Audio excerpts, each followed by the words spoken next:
Ashama harka fuunee maatii kaasuu shoo nagayyoonni waaqayyo isiniif haa ta'u. Kaasuu shoo bicha miti maatii keenya. Akkam nuuf jirtanii naguma keessanii nutis jirraa galanni waaqeffaa ta'u.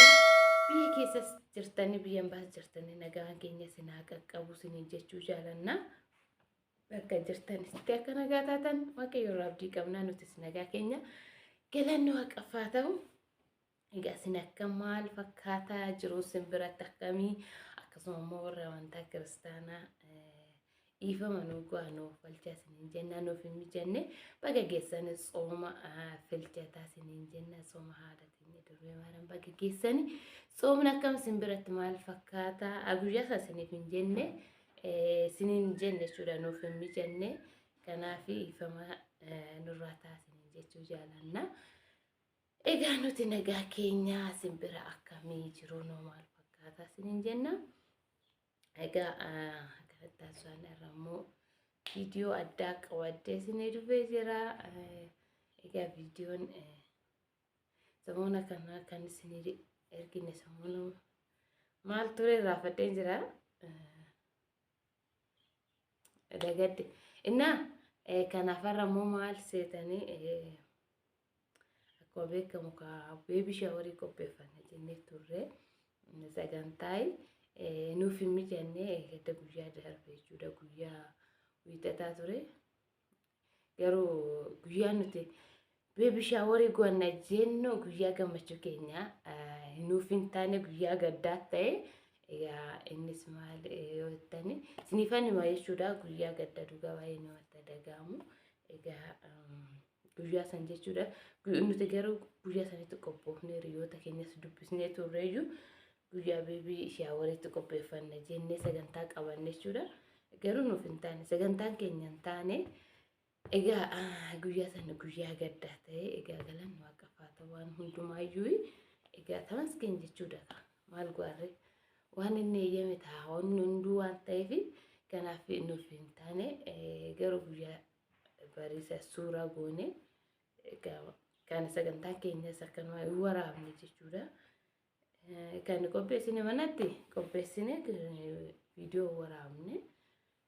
akkasuma bakka nuti namni hin argamne hiriyoonni keenyas egaa kanaaf isiniin jedha uumamatti hunduu gaarummaadhaa fi kanaaf egaa beebii shaaworii keenya illee nuun tasaakkaanee suuraa bichaa suurayyuu yaa ta'u akka mastaawashaa daa'ima keenyaaf hin ta'a jenneeti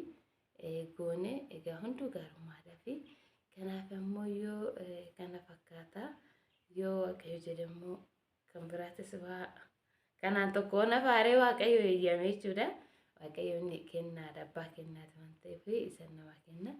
gisee biraatitti garuu baay'ee tokko goggane dhugaa qophoofne aniif kaasuni beebii shaaworiitiif jechuudha baay'ee tokko keessattuu dhiirarra immoo hin beektanii dubartiidha dubartiin baay'ee goggaate jechuudha kaawwan akkanaatiif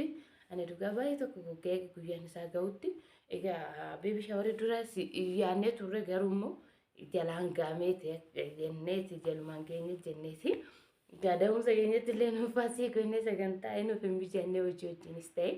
kanaaf goone garuu guyyaa sanis nuuf hin mijanne egaa hin taane bakka keenya hin taane waan biraatirra oole guyyaa waan biraatu ta'e egaa kanaaf innis tamasgeen jechuudha waan hundumaayyuu kanaaf egaa sagantaa suuraa keenya ammoo suuraas dhugaa dubbachuudhaaf akkatti kaanillee hin beeknu zimjalleetuma istaadiyootti innaa qophii kan qophaa'e haa ta'u tamasgeeni mastaawashaa yaadaaf nuuf ta'a yaadannoo jechuudha yaadannuuf nuuf ta'a kan jennu suuraa kaanee jirra innaa kana fakkaata isiniin jedha maatii keenya sagantaa suuraa keenya ammoo viidiyoo waraabne ani garuu viidiyoo kana duusan achitti wanna ta'e isin beeku dhugaa dubbachuudhaaf viidiyoo kan waraabamillee sirrii miti jechuudha viidiyoo kan beebii shaaworii sun ta'e kan suuraan jiraamire innaa kanaaf itti hansinee aga tokko ani aga walirratti akkanaa baruu barbaade jira ilaaltu sinin jira gara simmattas sin dabarsa kallattiidhani asaasinitti neerisu qofaan naqabee jira yookiin utaaluu jechuudha. Baay'ee tokko naqabee jira. Kanaaf xiqqoona dhukkuba kaannaa keessan inni yaadaddaa. Hundumti keessanuu amantaa qabdaniin kaannaa keessan inni yaadaddaa isiniin jira. Egaa kallattumaan achi isin dabarsaa nagaa naaf ta'a.